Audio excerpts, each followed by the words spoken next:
square mile of কাঁচা রাস্তা। The rastas are জাতীয় সংসদের ফ্লোরে আজ মঞ্চস্থ হলো এক অদ্ভুত, হাস্যকর এবং একই সাথে চরম বিতর্কিত রুদ্ধশ্বাস ড্রামা। ভাঙ্গা ও ভুলভাল ইংরেজিতে অনর্গল বক্তব্য দিয়ে আজ সামাজিক যোগাযোগ মাধ্যম থেকে শুরু করে সংসদের অলিন্দে তীব্র ট্রোল আর আলোচনার জন্ম দিয়েছেন বিএনপির নবনির্বাচিত সংসদ সদস্য জেবা আমিন খান। কিন্তু নাটকের টুইস্ট শুধু তার ভাঙ্গা ইংরেজিতেই সীমাবদ্ধ ছিল না। সংসদের ফ্লোরে দাঁড়িয়ে তিনি হঠাৎ করেই মেতে ওঠেন বিরোধী দল জামায়াতে ইসলামীর অন্ধ ও কঠোর সমালোচনায়।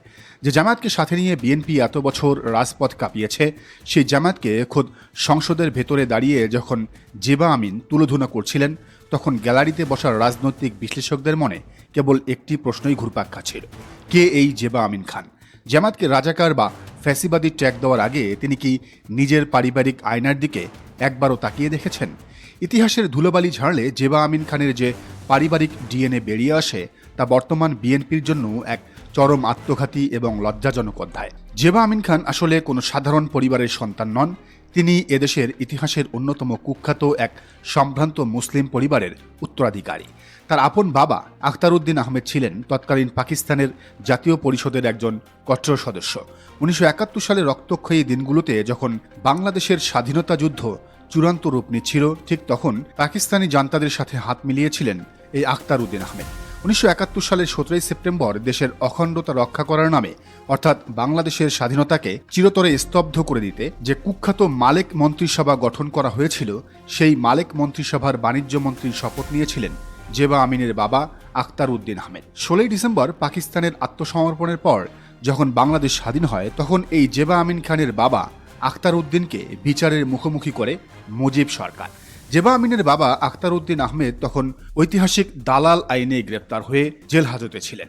পরবর্তীতে রাজনৈতিক পট পরিবর্তন এবং সাধারণ ক্ষমার সুবাদে কারাগার থেকে মুক্তি পাওয়ার পর তিনি তীব্র লোকলজ্জা আর অপরাধবোধের মুখে তড়িঘড়ি করে সৌদি আরবে পালিয়ে যান এবং সেখানেই দীর্ঘ সময় কাটান।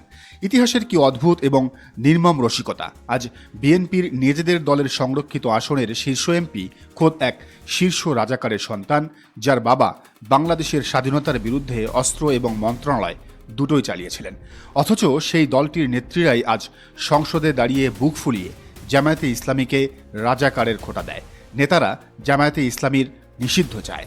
2018 সালে জাতীয় নির্বাচনেও এই জেবা আমিন খানকে ধানের শীষের টিকিট দিয়ে প্রার্থী বানিয়েছিল বিএনপি। কিন্তু জেবা আমিনের এই থ্রিলার মার্কা কাহিনীর গভীরতা শুধু সংসদের ফ্লোর বা তার বাবার 71-এর দালালি পর্যন্তই সীমাবদ্ধ থাকেনি।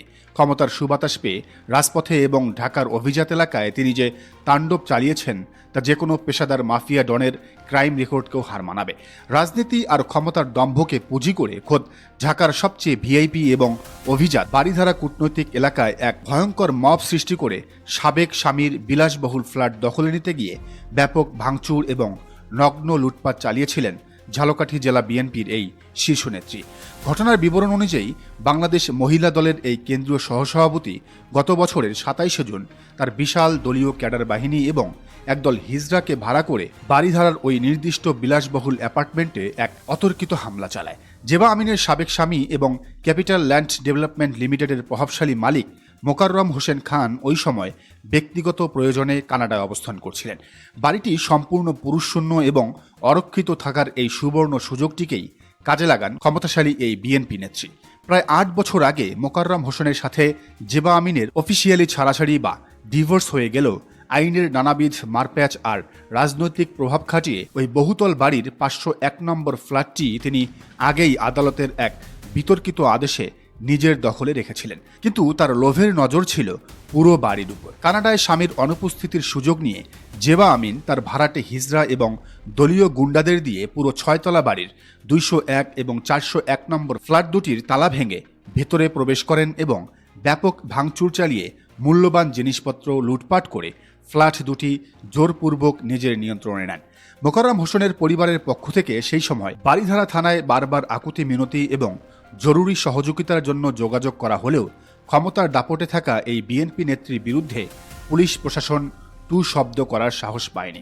সংসদের ফ্লোরে দাঁড়িয়ে ভুলভাল ইংরেজিতে বক্তৃতা দিয়ে দৃষ্টি আকর্ষণ করার চেষ্টা করা, নিজের কুখ্যাত স্বাধীনতা বিরোধী পারিবারিক অতীত ঢাকতে শরিক দলের উপর বিষোদ্গার করা, আর পেছনের দরজায় হিজড়া এবং ক্যাডার বাহিনী দিয়ে বাড়ি ধরার মতো ভিআইপি এলাকায় সাবেক স্বামীর বাড়ি দখল এবং লুটপাট চালানো, এই সবকটি ডট কানেক্ট করলে জেবা আমিন খানের যে আসল রূপটি ভেসে ওঠে তা 24 জুলাই বিপ্লব পরবর্তী নতুন বাংলাদেশের জন্য এক চরম অশনি সংকেত। ক্ষমতার মসনদে বসেই বিএনপির এমপি এবং জেলা নেত্রীদের এই ধরনের মাফিয়াতন্ত্র আর দখলদারিত্বের পৈশাচিক রূপ যদি দেশবাসীকে দেখতে হয়, তবে স্বৈরাচারী শেখ হাসিনার ফেসিবাদের সাথে এই নতুন শাসক গোষ্ঠীর তফাৎ রইল কোথায়? সংসদে দাঁড়িয়ে নীতিকথার খই ফোটানো এই তথাকথিত সম্ভ্রান্ত রাজাকারের সন্তানেরা আসলে যে এক একজন ছদ্মবেশী লুটেরা ও দখলদার, তা বাড়িধারার এই রুদ্ধশ্বাস ঘটনাই প্রমাণ করে দেয়। দর্শক, বিষয়টিকে আপনি কিভাবে দেখছেন জানান মন্তব্যের ঘরে, আর এই চ্যানেলে নতুন হলে অবশ্যই সাবস্ক্রাইব করে বেল আইকনটি বাজিয়ে রাখুন।